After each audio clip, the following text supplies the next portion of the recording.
আমার সেই গল্পটা এখনো শেষ হয়নি।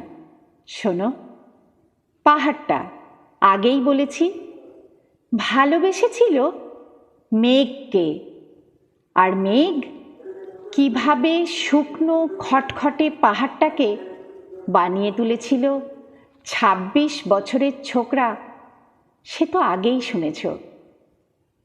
সেদিন ছিল পাহাড়টার জন্মদিন। পাহাড় মেঘকে বললে, আজ তুমি লাল শাড়ি পরে আসবে।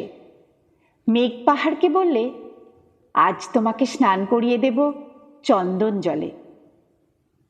ভালোবাসলে নারীরা হয়ে যায় নরম নদী, পুরুষেরা জ্বলন্ত কাঠ।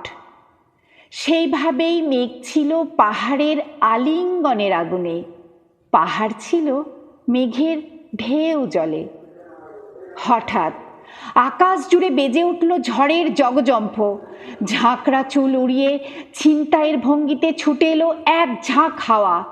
মেঘের আঁচলে টান মেরে বললে, ওঠ ছুরি, তোর বিয়ে।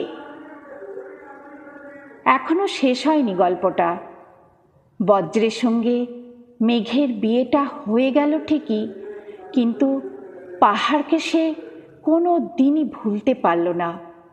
বিশ্বাস না হয়তো চিরে দেখতে পারো পাহাড়টার হাড় পাঁজর, ভিতরে থই থই করছে শত ঝর্ণার জল।